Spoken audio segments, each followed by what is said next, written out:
that was a very touching tribute. And I thank Pitt and Quarry for assembling it and honoring my father and my mother. I am in awe of your industry. My father taught us how important rock was, but he, I don't think, ever fully explained enough for me to catch the vision of what you all do. We're very proud of him and believed he built the finest crushers in the world. But I just didn't really take it all in until the last month. A month ago, Cade Seeley of Kimball Equipment called me, and I don't know about you, but I normally don't pick up phone calls that don't have a name. And I'd been painting my daughter's recently purchased house. I like painting houses. And I was in a paint store covered in paint, and I get this call from Cade asking if I'm Louis Johnson's daughter. Well, that was quite unexpected because my father's been gone since 2007. And yes, I am. And he said, well, he had nominated my father for the Pitt and Quarry Hall of Fame. Well, I remembered Pitt and Quarry, but not a Hall of Fame. And it was like, is this a little bit like getting a ring in a Cracker Jack box, you know? So it was, well, this is very nice. And he asked would I be willing to speak with Kevin Danek of Pitt and Quarry the following day, which I did, and had a wonderful conversation. And I'm thrilled that these two men have come into my life. They are such fine men, and I think I now can call them my friends.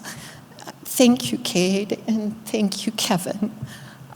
They have been so kind, and I deeply appreciate the honor that they are bestowing on my father. As the video said, my father could not have built LJ without my mother. They met in San Diego during World War II. My mom was a member of the first class of Navy Waves, and we have always been, as a family, so proud of her and of my father's service. We as a family are very proud of the servicemen who have served our country throughout the generations, and I am very proud that my youngest daughter, I have a 26-year-old, rather remarkably, she followed her grandparents into the Navy, and she is a naval aviator in F-18 Super Hornets.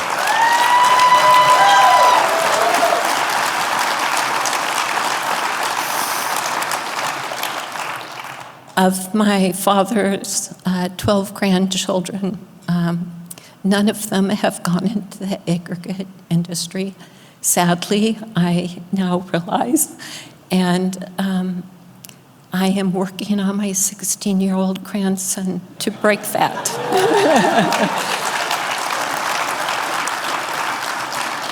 While I was at the Denver airport, I just looked at, I wonder how many square miles of concrete exists in that airport. And then I land here, and I'm looking as I'm being driven to the hotel at all the concrete everywhere. Your industry is the bedrock of civilization. We would not have civilization without you.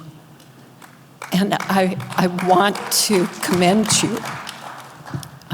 That is why I am in awe. They say food, clothing, and shelter are the primary necessities for life. I think that's wrong, and you know it's wrong. It's rock. Rock is the foundation because nothing else could really exist without rock. So one thing that came to mind, and forgive my ignorance because I don't know,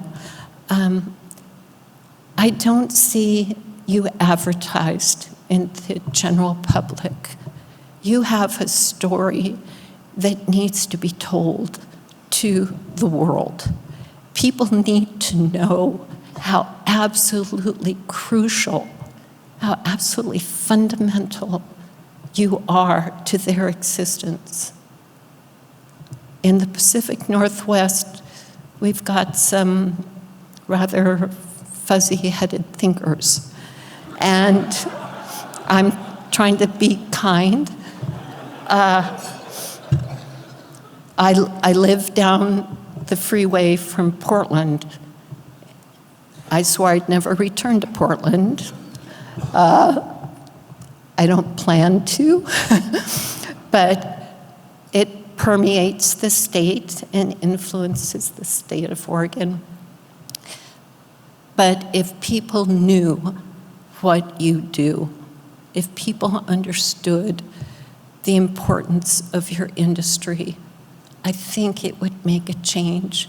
And so if you do this already, I commend you. If you don't, please consider it.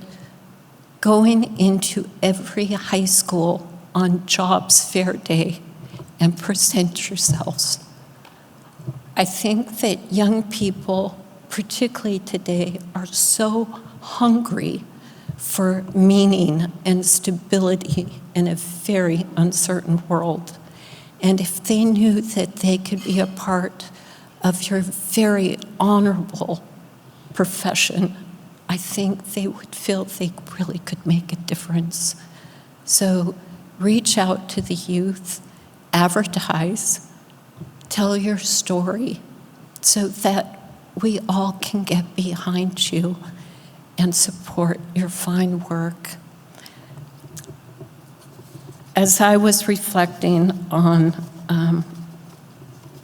all of my Father's work, it made me think of my Heavenly Father's work, who created the rock that you get to manufacture.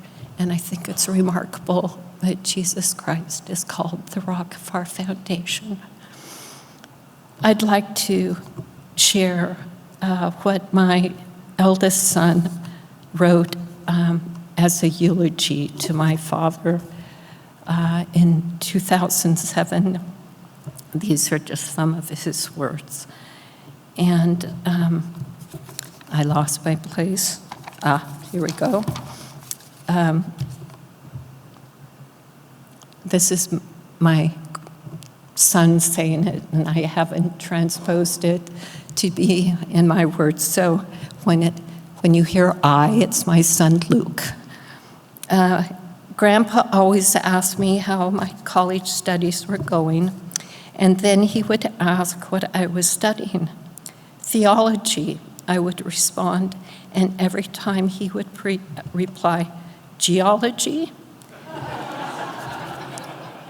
My dad loved to banter. Theology, the study of God, and geology, the study of earth, God and rocks. It's hard to imagine two things more different. God is hard to grasp, not subject to any direct observation, yet for some, the most profound of realities. Rocks, well, we all know what rocks are, and for the most part, we take them for granted.